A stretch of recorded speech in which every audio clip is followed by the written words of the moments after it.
Assalamualaikum warahmatullahi wabarakatuh. Perkenalkan, saya Novia Rini. Saya adalah calon guru penggerak angkatan 7 dari Kabupaten Magelang.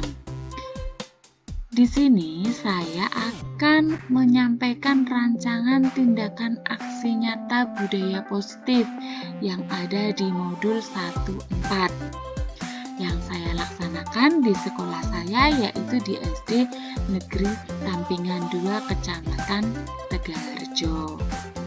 Latar belakang saya membuat aksi nyata ini adalah yaitu pembiasaan positif yang berkelanjutan dan konsisten perlu dilakukan agar tumbuh budaya positif. Karena sekolah merupakan tempat penanaman pendidikan yang membentuk karakter budi pekerti yang luhur. Sekolah yang nyaman akan memudahkan murid untuk berpikir, bertindak, dan bertanggung jawab berkembang sesuai kodratnya. Kebanyakan siswa masih butuh perhatian dengan perilaku negatif yang masih dominan. Di antaranya yang sering terjadi adalah masih banyaknya murid yang tidak membuang sampah pada tempatnya, makan di kelas, suka mencoret-coret meja sekolah, sehingga menyebabkan lingkungan menjadi tidak bersih. Tujuan dari aksi nyata ini adalah mewujudkan sekolah yang nyaman, asri, dan bersih melalui pembiasaan positif budaya buang sampah pada tempatnya. Pada tolak ukurnya yaitu murid mampu melaksanakan aturan sekolah tentang budaya bersih dan selalu menjalankan keyakinan kelas. Dalam hal ini adalah piket kelas sesuai jadwal, lingkungan kelas menjadi aman, nyaman, bersih, dan tampak rapi. Lini masa tindakan yang akan saya lakukan yaitu yang pertama, meminta izin dan dukungan dari kepala sekolah serta teman sejawat, yaitu dengan membuat keyakinan kelas. Hal ini saya buat pada tanggal 3 Januari 2023. Kemudian di 4 Januari 2023 saya membuat poster keyakinan kelas tentang pentingnya kebersihan kelas. Yang berikutnya, mengawasi murid dalam kegiatan bersih lingkungan dalam melaksanakan keyakinan kelas.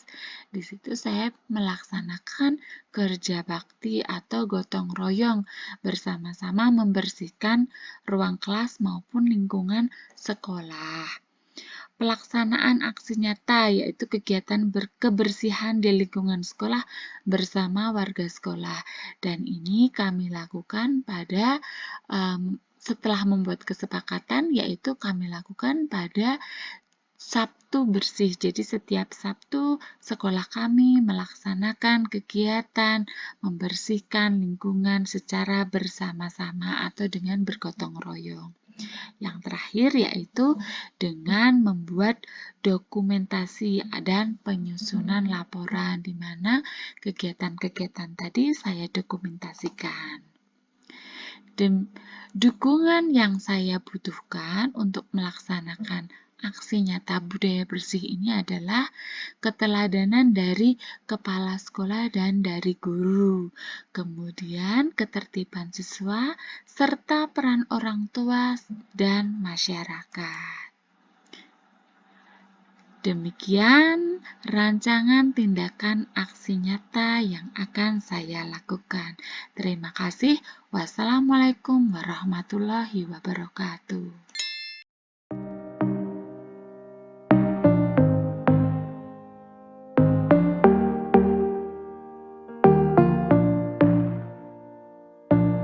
Setiap saat, setiap waktu, keringat basahi tubuh. Ini saat yang ku tunggu. Hari ini ku buktikan, ku yakin aku kan menang.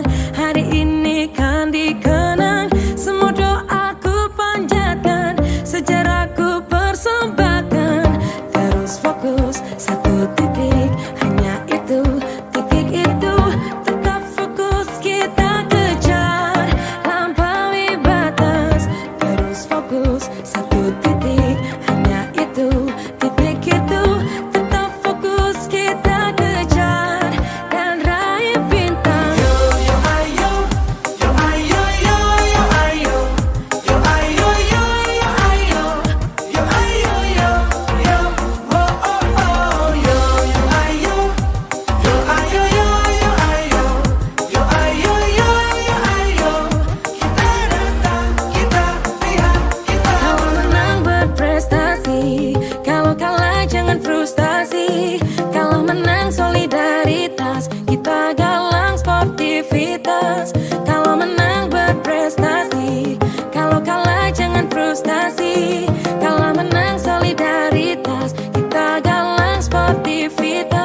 warahmatullahi wabarakatuh. Waalaikumsalam warahmatullahi wabarakatuh. Bismillahirrahmanirrahim. Alhamdulillahirabbil alamin wa bihi nasta'in wa ala umuri dunya waddin wassalatu wassalamu ala asyrafil anbiya'i wal mursalin la haula wala quwwata illa billahil aliyyil azim. Amma ba'du. Yang terhormat Ibu Kepala Sekolah SDN Tambingan 2, yang terhormat Bapak Ibu Dewan Guru beserta staf SDN Tambingan 2. Puji syukur kehadirat Allah Subhanahu wa Ta'ala yang telah melimpahkan taufik, hidayah serta ilahnya kepada kita semua, sehingga pada kesempatan kali ini kita masih diberi nikmat dan karunia, sehingga kita masih bisa berkumpul dalam ruangan yang insya Allah penuh berkah ini. Dan tak lupa sholawat serta salam marilah kita haturkan kepada junjungan kita Nabi Agung Muhammad Sallallahu Alaihi Wasallam yang kita tunggu-tunggu syafaatnya di yaumil kiamah nanti. Amin amin ya rabbal alamin. Kepada seluruh Bapak Ibu yang saya hormati, pertama-tama saya ucapkan terima kasih atas bersedianya dalam acara rapat siang hari ini untuk membahas diseminasi budaya positif. Untuk mempersingkat waktu, maka perkenankan saya untuk membacakan susunan acara kegiatan rapat kerja siang hari ini. Acara yang pertama pembukaan, acara yang kedua acara inti, yang ketiga penutup. Memasuki acara yang pertama yaitu pembukaan, marilah kita buka acara siang hari ini dengan membaca basmalah bersama-sama. Bismillahirrahmanirrahim. Selanjutnya untuk acara kedua yaitu acara inti, penyampaian materi yang akan dibawakan oleh Ibu Noviarini. Tempat dan waktu saya persilahkan. Terima kasih. Assalamualaikum warahmatullahi wabarakatuh. Waalaikumsalam warahmatullahi wabarakatuh. Yang saya hormati Ibu Istiroqah selaku Kepala Sekolah SD Negeri Tambingan 2. Yang saya hormati pula Bapak Ibu Dewan Guru SD Negeri Tambingan 2. Terima kasih atas waktunya yang telah diberikan kepada saya. Di sini saya akan menyampaikan yaitu tentang berbagi pemahaman dan pengalaman yaitu tentang budaya positif. Nah,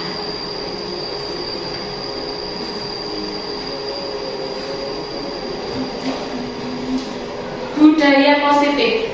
Ketika kita itu mendengar kata budaya positif, hal apa yang terlintas dalam pikiran dari Bapak Ibu guru?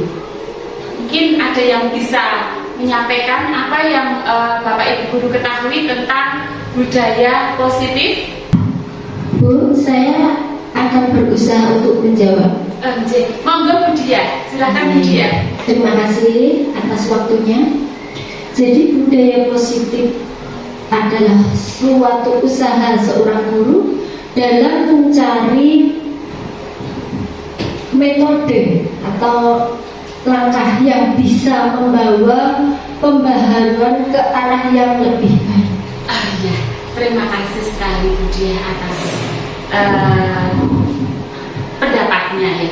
Ya benar sekali ya. Jadi budaya positif itu ya, kita lihat di sini yaitu merupakan perwujudan dari nilai-nilai atau keyakinan universal yang ditetapkan atau diterapkan di sekolah. Jadi ada beberapa budaya positif yang sudah atau mungkin akan kita terapkan di sekolah kita.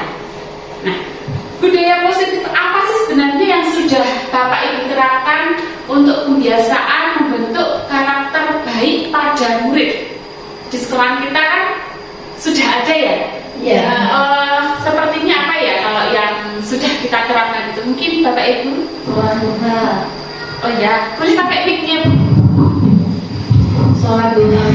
Sholat duha ya bisa menjadi budaya positif juga yang kita lakukan setiap hari. Ya, untuk setiap pagi hari itu anak-anak membaca Asmaul Husna. Oh iya, benar, Asmaul Husna. Kemudian pembiasaan lagi di sekolah kita yang sudah jalan sampai sekarang, Membaca surat-surat pendek, Bu. oh iya, membaca surat. Berarti kita sudah menerapkan beberapa budaya positif yang ada di sekolah kita.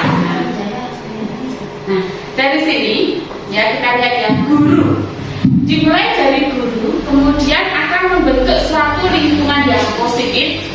Kemudian di mana sekolah itu kita harus saling mendukung, saling belajar, saling bekerja sama untuk membentuk kebiasaan-kebiasaan yang baik sehingga dapat menciptakan karakter yang baik. Dengan karakter yang baik itu akan tumbuh menjadi budaya positif. Dari budaya positif itu akan menjadi pembiasaan atau menjadi suatu keteladanan yang dilakukan anak-anak didik kita setiap hari. Nah, konsep utama pada modul budaya positif yang saya pelajari pada CGP Angkatan 7 ini, itu ada perubahan paradigma belajar, disiplin positif, kemudian ada kebutuhan dasar manusia, motivasi perilaku manusia, posisi kontrol restitusi, keyakinan kelas, dan segitiga restitusi. Nah, kita akan bahas satu persatu. Di sini yaitu tentang pembelajaran dengan paradigma baru. Sekarang kurikulum kita sudah berganti ya, ganti kembali. Masih ada yang menggunakan kurikulum 13, tapi juga sudah ada yang menggunakan kurikulum Merdeka atau IKN. Pembelajaran dengan paradigma baru dilakukan berdasarkan prinsip pembelajaran yang berdiferensiasi, sehingga setiap siswa itu belajar sesuai dengan kebutuhan dan tahap perkembangannya untuk mewujudkan profil pelajar Pancasila.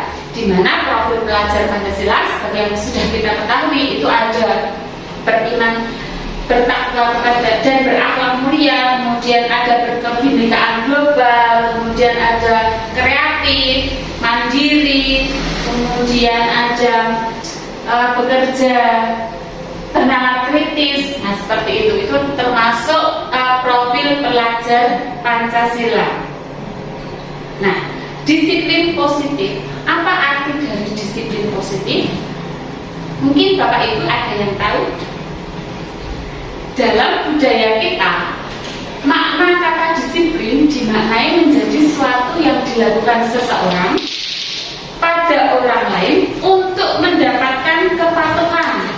Kita cenderung menghubungkan kata disiplin itu dengan ketidaknyamanan. Nggih, napa mboten Bapak Ibu guru? Ya, jadi kita juga dituntut untuk disiplin ya Bapak Ibu guru. Menurut Ki Hajar Dewantara, bagaimana cara mengontrol diri, menguasai diri untuk memilih tindakan yang mengacu pada nilai-nilai yang kita hargai, yaitu nilai universal.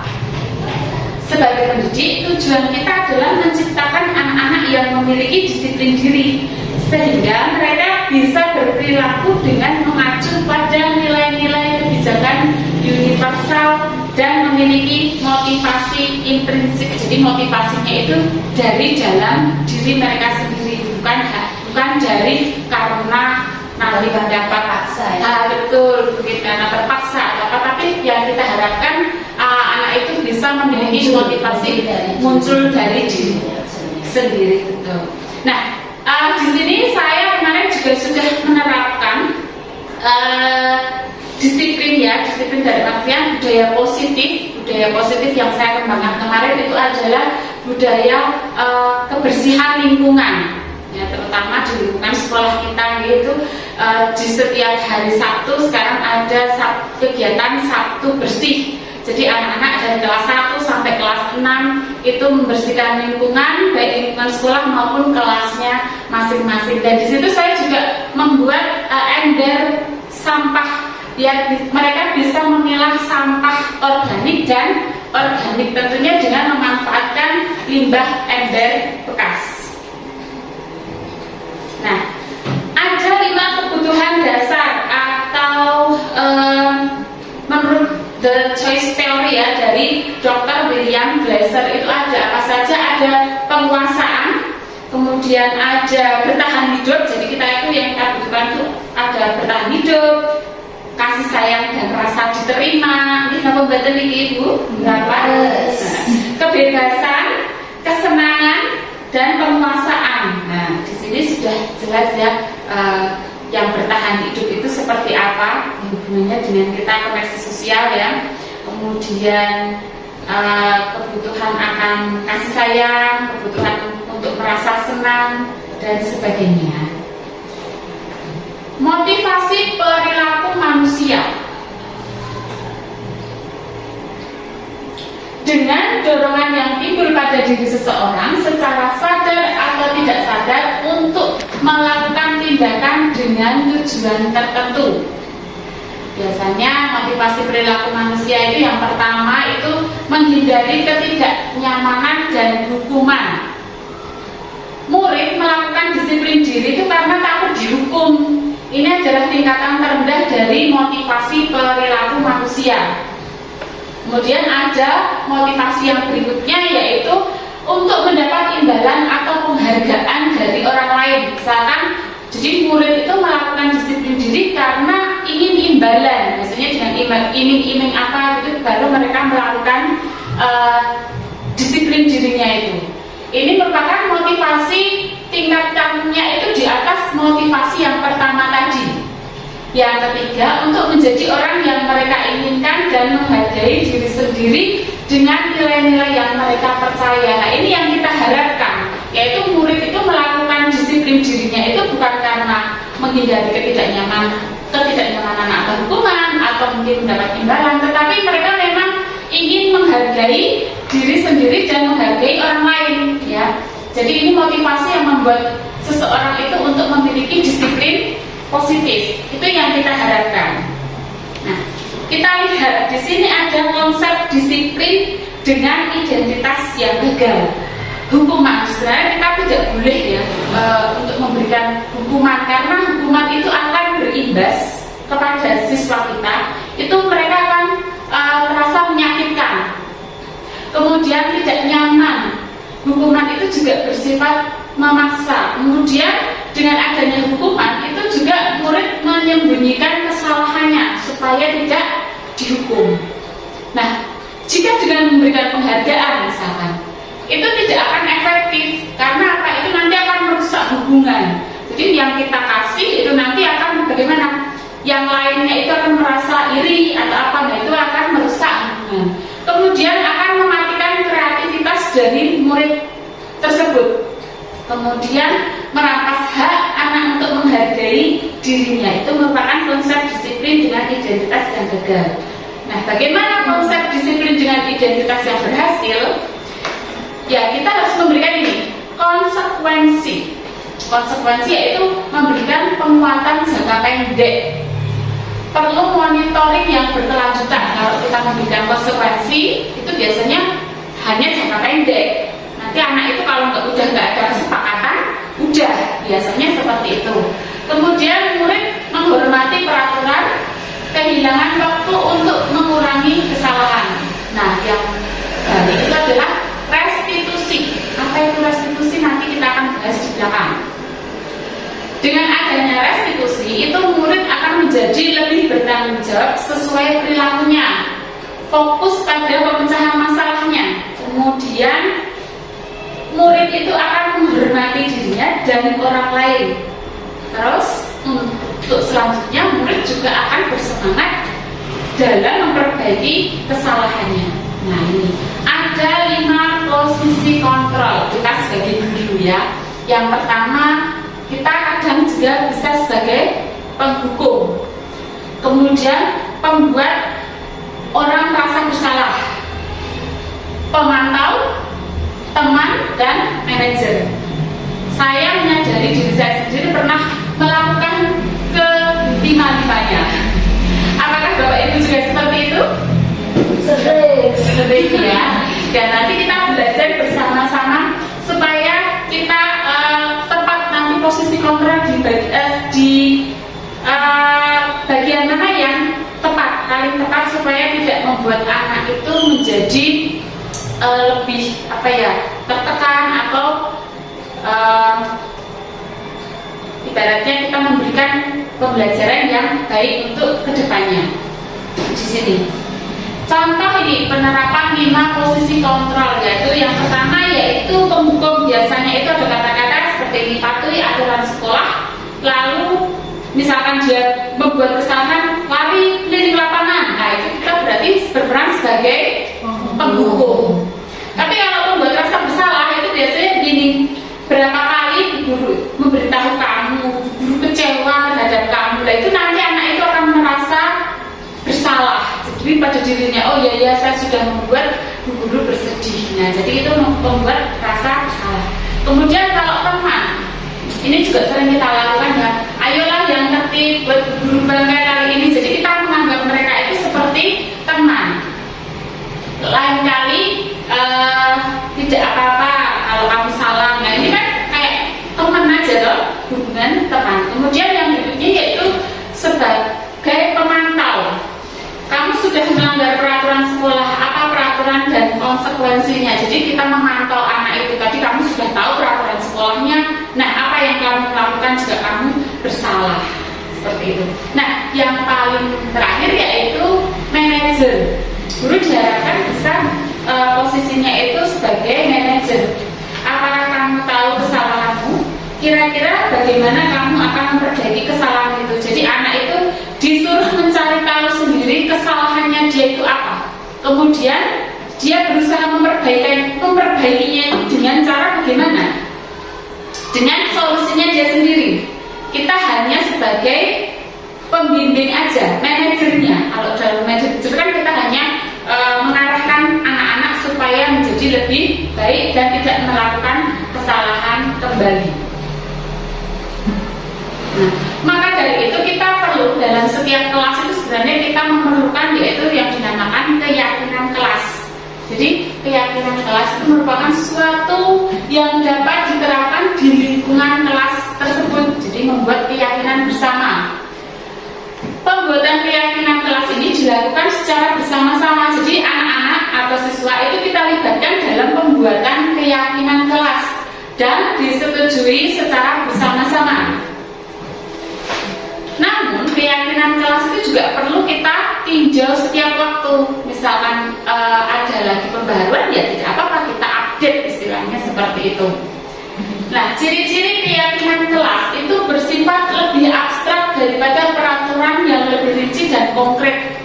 Biasanya keyakinan kelas itu sudah sifatnya itu sudah yang ada di kelas itu masing-masing. Kalau peraturan kelas kan, peraturan sekolah kan secara keseluruhan. Kemudian berupa pernyataan universal yang dibuat dalam bentuk kalimat positif. Jadi jangan menggunakan kalimat yang negatif. Misalnya kalau belajar dengan senang, nah seperti itu kan kalimat positif. Belajar hari ini dengan bahagia, nah, seperti itu. Kemudian tidak dibuat dalam jumlah banyak sehingga mudah diingat. Keyakinan kelas itu hanya beberapa saja, jadi yang memang dibutuhkan dalam setiap kelas masing-masing.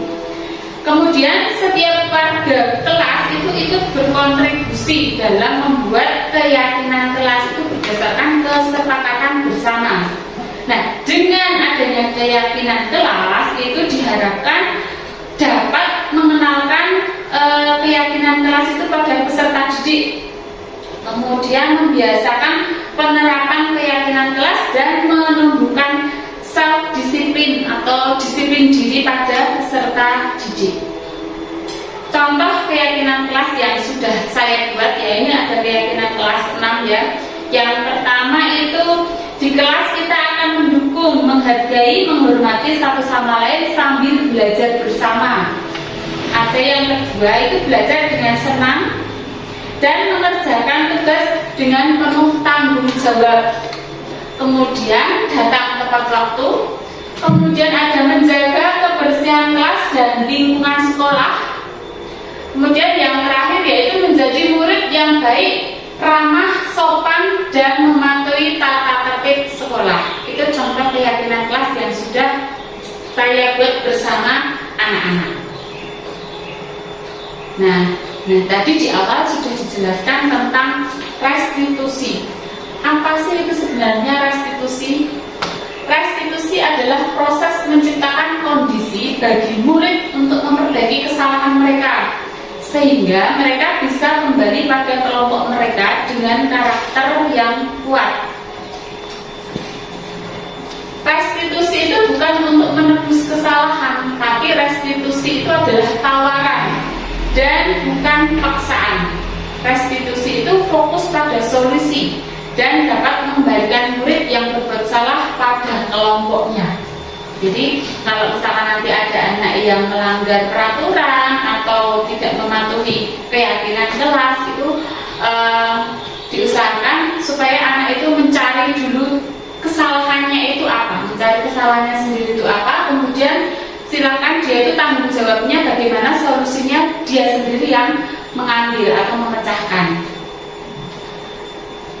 Nah, di sini ada yang namanya segitiga restitusi. Segitiga restitusi itu terdiri dari 3 tahapan ya. Yang pertama yaitu menstabilkan identitas, yaitu mengubah anak yang gagal karena melakukan kesalahan menjadi orang yang sukses. Misalkan ada kasus ya, nanti ada contohnya kasus anak tidak membawa PR, misalkan tidak mengerjakan PR. Nah, kita stabilkan identitas dulu, kita cari dulu kenapa dia kok tidak mengerjakan PR, itu alasannya kenapa seperti itu. Jangan kita langsung menghakimi, kamu tidak mengerjakan PR ya, sangat keliling lapangan 10 kali, gitu. Jangan seperti itu.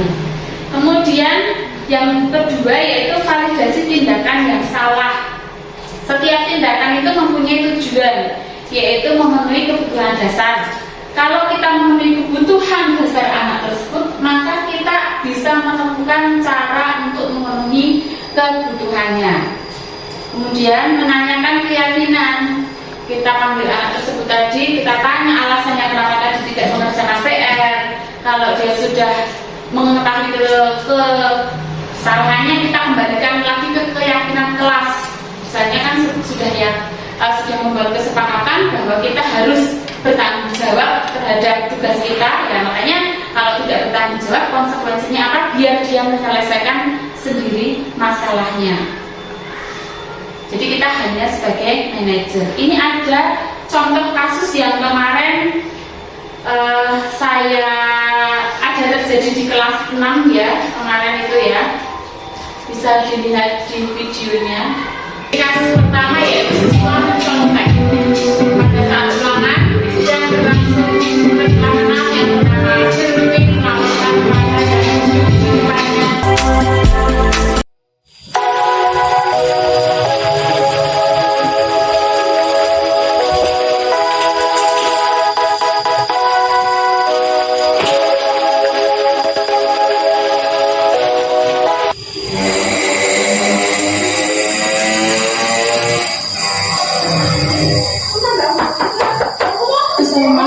Waalaikumsalam. Mbak Rara, sini Mbak, masuk Mbak. Mbak Rara, gimana kabarnya hari ini? Baik, Sehat? sehat. Tadi sudah sarapan? Sudah. Mbak Rara tahu tidak kenapa Bu Novi panggil ke sini? Kenapa? Saya tadi ketahuan mencontek, Bu. Mencontek? Apakah kamu tahu kalau mencontek itu suatu kesalahan? Tahu, Bu. Nah, kenapa kamu lakukan, Mbak? Kalau mencontek itu adalah kesalahan, tidak apa-apa, walaupun berbuat salah itu suatu hal yang manusiawi. Guru juga pernah berbuat salah, tetapi kita harus menyadari kesalahan dan bisa memperbaiki dari kesalahan itu. Bisa, Mbak Rara? Bisa, Bu. Tahu Ibu, kamu itu anak yang pintar, rajin. Kenapa kok ulangan hari ini kamu bisa mencontek Sylvie? Kenapa? Alasannya Rara?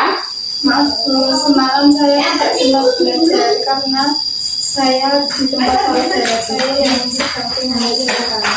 Oh, jadi kamu sedang di tempat saudaramu yang punya hajatan. Jadi kamu tidak sempat belajar, begitu Mbak Rara? Iya, Bu. Nah, sekarang Guru ingatkan kembali, Kamu tahu tidak keyakinan kelas yang sudah kita sepakati bersama?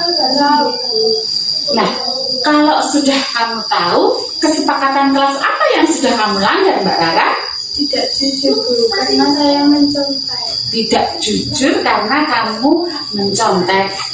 Berarti kamu tahu kan, Mbak, kalau mencontek itu tidak jujur? Tahu. Kan, Mbak Rara, kamu kan tahu bahwa kamu sudah tidak jujur dengan mencontek ulangan dari Silvi. Nah, apa yang bisa kamu perbaiki untuk kesalahan kamu ini? Saya akan belajar lebih giat lagi Bu. Saya meminta maaf karena sudah mencontek hasil pekerjaan Silvi. Cara baik, sikap yang baik sudah kamu lakukan dengan cara kamu meminta maaf dan menyadari kesalahan kamu. Nah, menurut kamu Mbak Rara, apa yang akan kamu lakukan besok supaya kamu tuh tidak mencontek lagi? Karena kan mencontek itu tadi suatu kesalahan dan perbuatan yang tidak jujur. Apa yang akan kamu lakukan besok? Saya akan belajar setiap hari Bu. Tidak hanya saat ulangan. Nah, kalau begitu kamu sekarang bisa kembali ke kelas dan jangan lupa belajar yang rajin ya. Ya Bu, terima kasih saya sudah belajar lagi.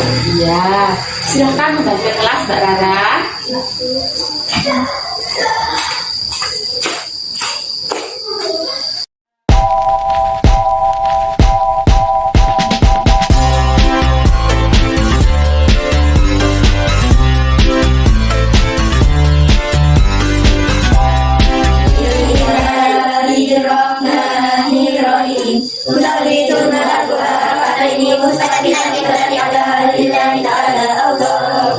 Bismillahirrahmanirrahim. Alhamdulillahirabbil alamin. Arrahmanirrahim. Maliki yaumiddin. Iyyaka na'budu wa iyyaka nasta'in. Ihdinas siratal mustaqim. Waalaikumsalam. Oh, kalian, yuk silakan masuk sini Mbak Silvi sama Mbak Erin. Duduk sini nak, duduk sini. Agak ke sini. Nah, bagaimana kabar kalian hari ini? Baik Bu. Nah, kalian tahu tidak kenapa guru panggil ke sini? Tahu. Kenapa? Karena saat beribadah kami bercanda Bu. Saat ibadah kalian bercanda? Iya. Tadi sholat duha, terus kalian bercanda. Iya. Kalian tahu tidak itu suatu kesalahan? Tahu. Baik, kalau kalian sudah tahu itu adalah suatu kesalahan. Semua orang pasti pernah melakukan kesalahan. Sama, Mufid juga pernah melakukan kesalahan karena itu merupakan suatu hal yang manusiawi.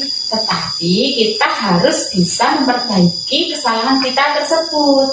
Apakah kalian setuju akan memperbaiki kesalahan kalian tersebut? Setuju. Baiklah, kalau kalian setuju, mari kita temukan, kita cari solusinya. Setuju?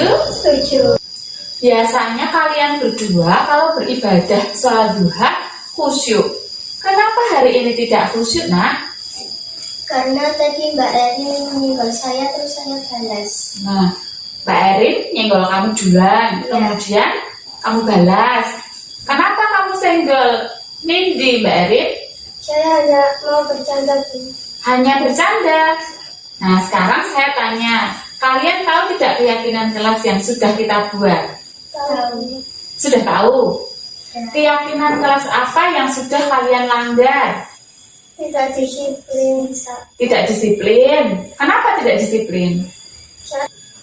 Tidak disiplin Bu. Karena saat saya beribadah saya bercanda Bu. Nah, tidak disiplin karena saat ibadah kamu bercanda. Hanya itu yang kalian langgar? Saya jawab. Oh, tidak bertanggung jawab juga. Kenapa tidak bertanggung jawab? Karena saya membalas Mbak Erin. Saat kamu membalas Mbak Erin, kalian bercanda saat beribadah. Kalian tahu kan kalau beribadah itu harus kita lakukan dengan khusyuk. Karena beribadah itu merupakan komunikasi kita langsung kepada Sang Pencipta. Kalian tahu tidak? Tahu. Nah, Kalau kalian tahu, kalian tadi sudah berbuat salah dengan bercanda saat beribadah, bagaimana kalian cara memperbaikinya supaya besok tidak melakukan kesalahan lagi? Ya, kami minta maaf, tidak akan mengulangi kesalahan lagi. Kami akan mengubah sikap untuk khusyuk lagi dalam beribadah. Ya, terus. Saya juga janji akan merubah sikap kamu pada saat beribadah, tidak bercanda.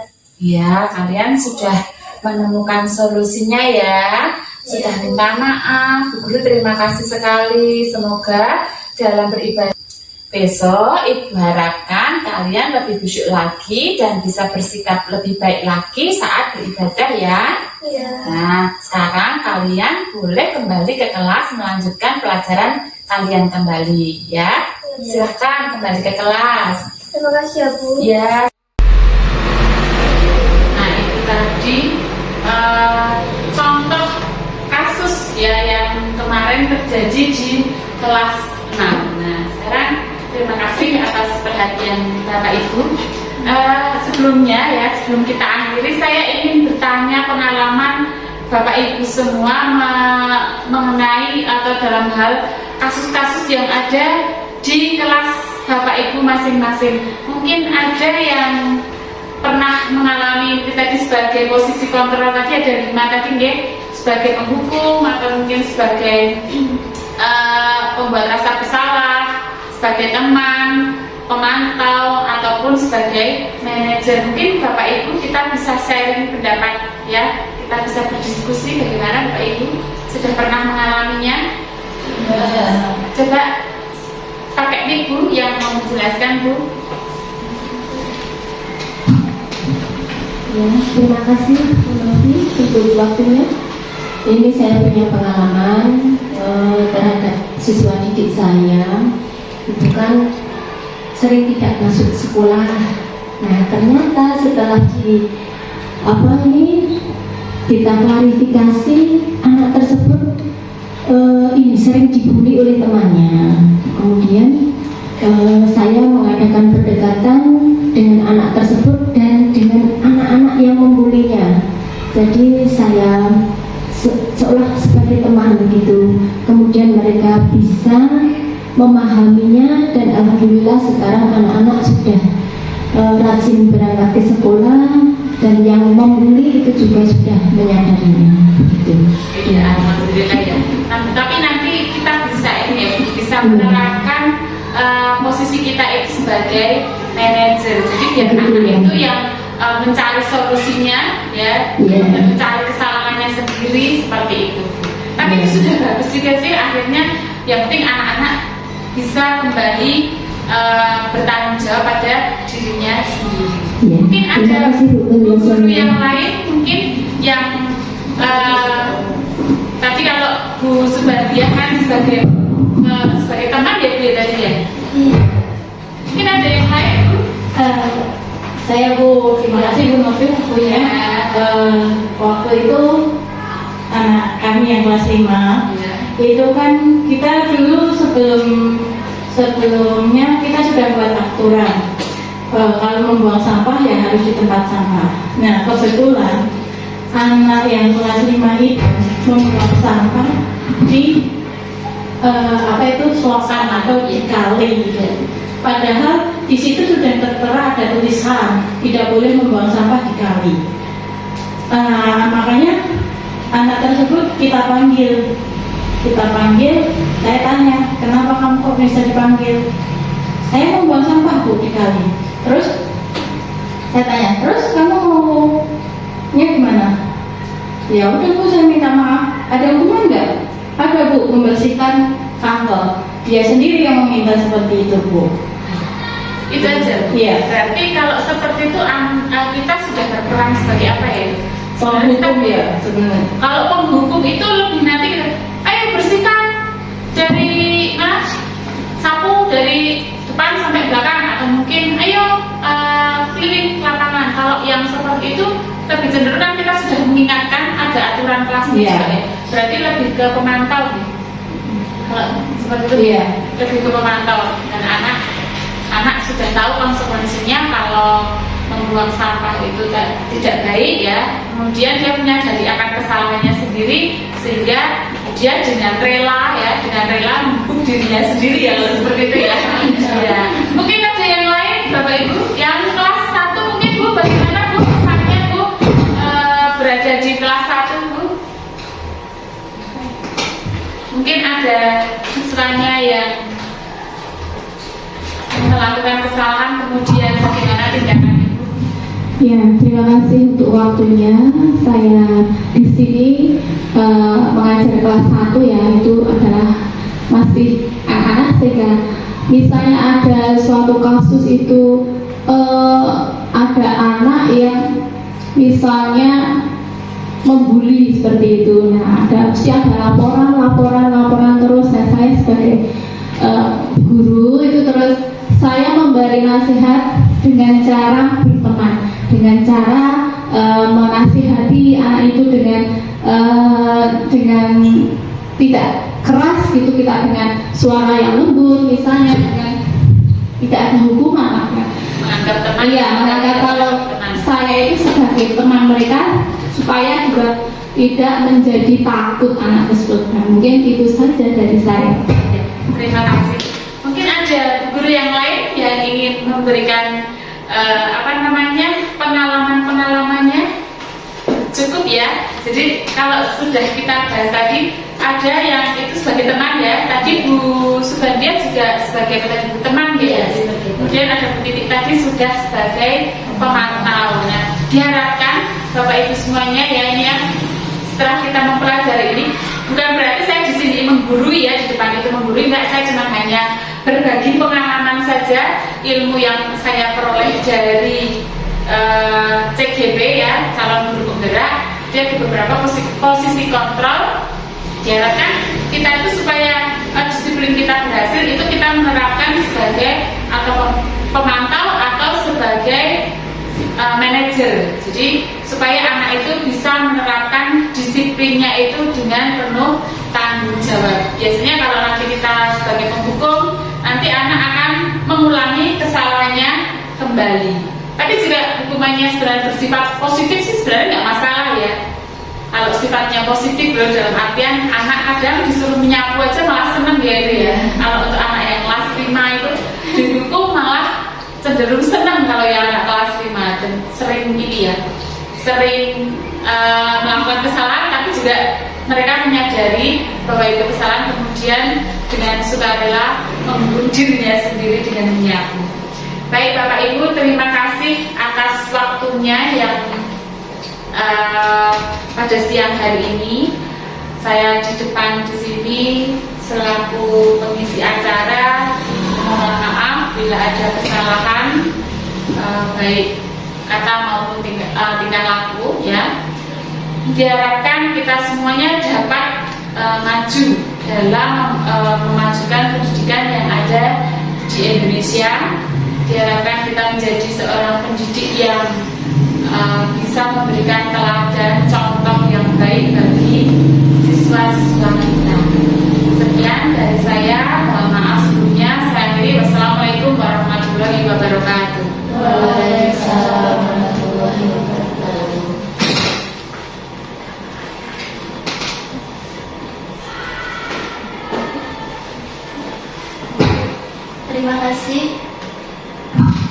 Terima kasih kepada Ibu Noviarini selaku pembawa materi.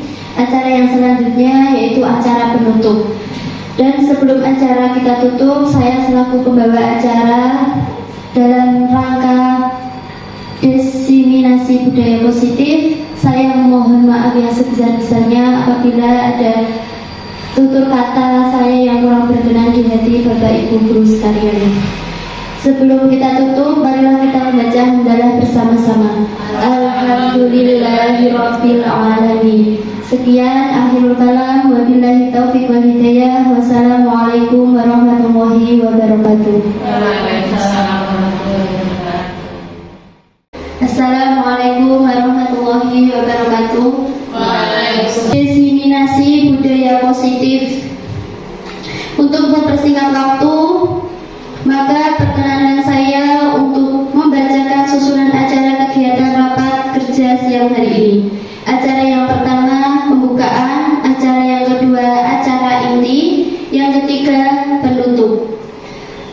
Memasuki acara yang pertama yaitu pembukaan, marilah kita buka acara siang hari ini dengan membaca basmalah bersama-sama. Bismillahirrahmanirrahim. Selanjutnya untuk acara kedua yaitu acara inti, penyampaian materi yang akan dibawakan oleh Ibu Noviarini. Tempat dan waktu saya persilahkan. Terima kasih. Assalamualaikum warahmatullahi wabarakatuh. Waalaikumsalam warahmatullahi wabarakatuh. Yang saya hormati Ibu Istirokah selaku Kepala Sekolah SD Negeri Tampinan 2. Yang saya hormati pula Bapak Ibu Dewan Guru SD Negeri Tampinan 2. Terima kasih atas waktunya yang telah diberikan kepada saya.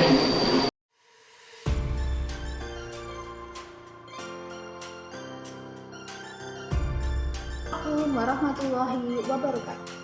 Oke, setelah saya mengikuti penjelasan dari Bu Novi tentang diskriminasi budaya positif, saya menjadi lebih paham dan mengerti betapa pentingnya budaya positif yang harus diterapkan di sekolah kami. Contohnya, budaya-budaya positif yang sudah ada di sekolah bisa lebih kami kembangkan lagi. Nah, tadi sudah dijelaskan bahwa terdapat 7 konsep utama budaya positif. Dari ke-7 konsep tersebut ada salah satunya yang saya sering lakukan, yaitu pada konsep posisi kontrol restitusi, yang dimana guru sebagai teman, apalagi saya sebagai guru kelas 1, di mana setiap ada masalah di kelas saya harus bisa mengatasi masalah tersebut dengan cara saya berperan sebagai teman. Tujuannya anak tersebut bisa memahami apa yang saya harapkan setelah anak melakukan kesalahan dan tidak akan mengulangi masalah tersebut. Dan dengan gaya yang saya sebagai teman, anak-anak tidak akan merasa takut pada saya.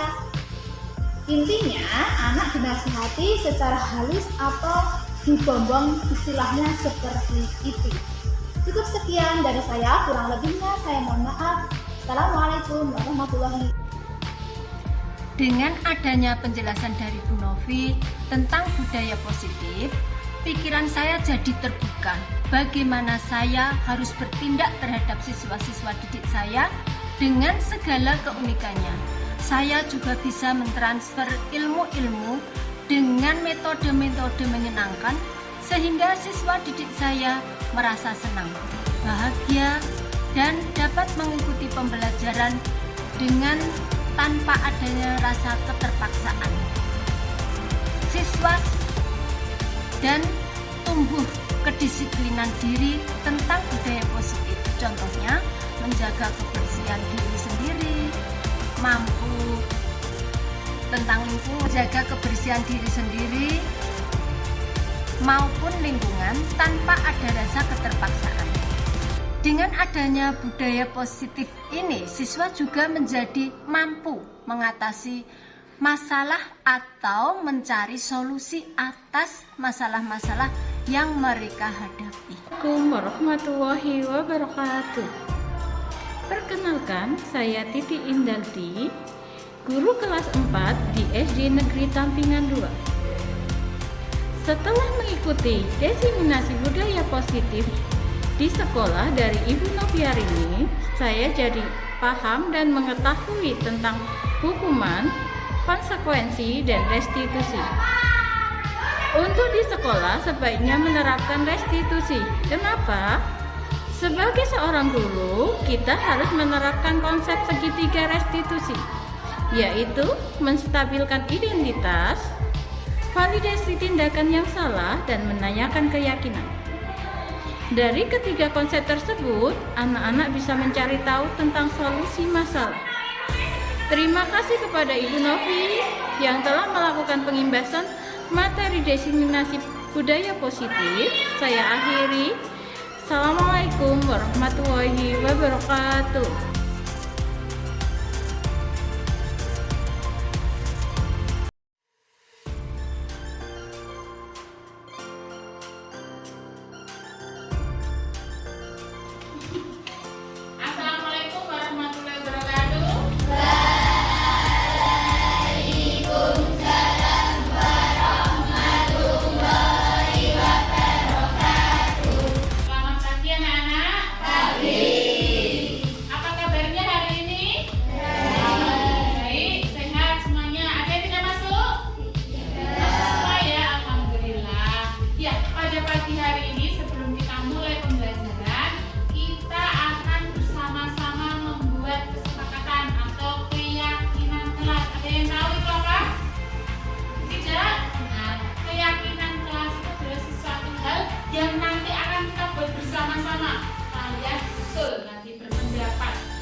Assalamualaikum warahmatullahi wabarakatuh.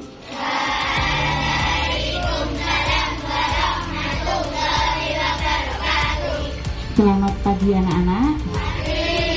Sehat semuanya pada pagi hari ini? Alhamdulillahirabbil alamin ya. Puji syukur kita panjatkan kehadirat Allah Subhanahu wa taala yang telah memberikan limpahan rahmat dan hidayahnya. Pada pagi hari ini kita semuanya bisa berkumpul dalam acara apel pagi setiap hari Senin ya. Pada hari ini Ibu hanya akan menyampaikan sedikit saja, yaitu tentang kebersihan lingkungan. Kebersihan lingkungan. Anak-anak semuanya dari kelas 1 sampai kelas 6 ini sudah menjaga kebersihan? Sudah yakin? Masih ada yang suka membuang sampah sembarangan? Yang benar. Masih ya. Jadi mohon kesadarannya kepada semua warga sekolah SD Negeri Tampingan 2 ya, karena sekolah ini adalah sekolah kita ya, tidak sekolah milik bersama. Jadi kita harus menjaga kebersihan lingkungan sekolah kita, terutama kalau sampah ya, habis makan beli jajanan dibuang di tempat sampah. Semangat ya, kita membuang sampah pada tempatnya. Sudah disediakan tempat sampah di depan kelas masing-masing? Nah, sudah ada sampah organik dan anorganik. Jadi dipilah nanti sampahnya, mana yang termasuk organik, mana yang termasuk anorganik. Yes. Sampahnya itu dipilah ya dari organik dan anorganik. Sudah bisa membedakan sampah organik itu yang seperti apa? Yang bagaimana? Oh, dedaunan. Apa hanya dedaunan saja? Tidak. Apa saja? Kayu. Terus sisa-sisa makanan yang mudah membusuk. Jadi sampah organik itu adalah sampah yang bisa terurai kembali atau mudah untuk membusuk, seperti dedaunan, ada mungkin di kelas merauti pensil ya, itu bisa. Kemudian kertas, masukkan di tempat sampah yang organik. Warnanya apa kalau yang ada di sekolahan ini? Yang berwarna hijau, betul sekali. Kemudian yang anorganik itu yang seperti apa ya? Plastik atau sampah yang sulit untuk terurai atau membusuk, jadi membutuhkan perlakuan tertib, harus dibakar. Tempat sampahnya yang anorganik warnanya apa ya anak-anak?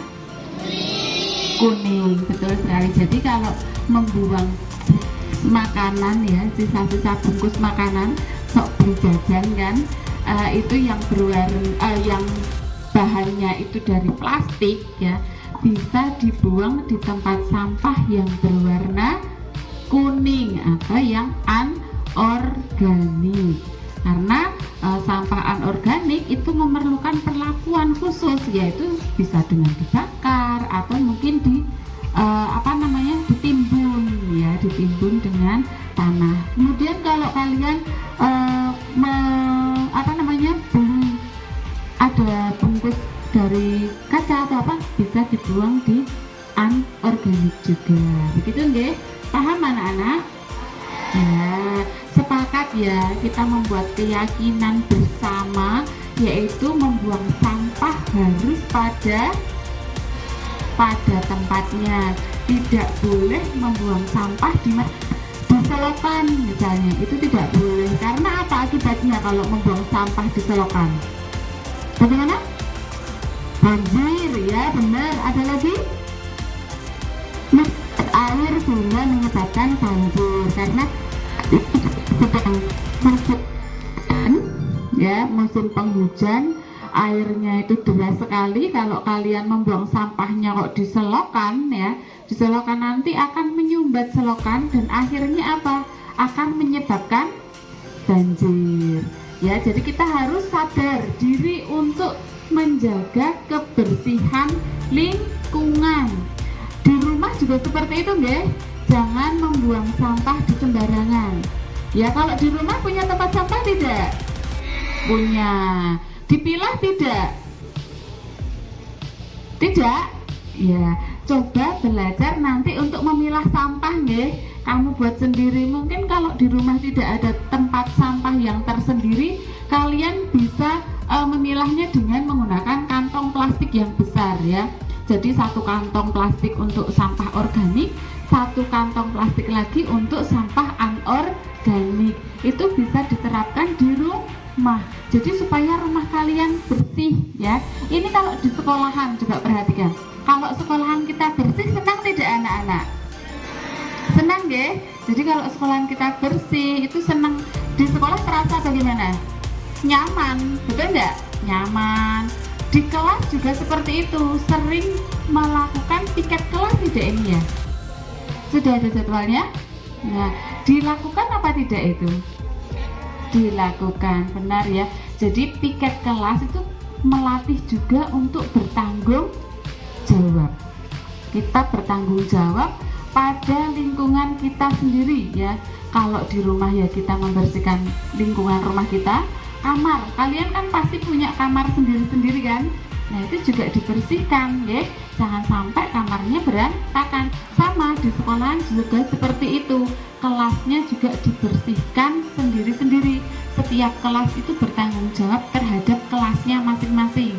Tentunya untuk keseluruhan itu bertanggung jawab pada lingkungan sekolah ya. Kalau ada yang membuang sampah semuanya secara sembarangan, diingatkan ya. Jangan buang sampah sembarangan, nanti lingkungan kita menjadi tidak bersih. Akhirnya apa nanti? Banyak timbul penyakit. Ya tidak? Kalau banyak sampahnya akan menjadi sarang penyakit. Nggih mboten? Nah, seperti itu nggih. Jadi kesepakatan, keyakinan kita bersama untuk selalu menjaga kebersihan lingkungan sekolah. Bisa ditaati? Bisa dilaksanakan dengan penuh tanggung jawab.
Terima kasih untuk perhatiannya.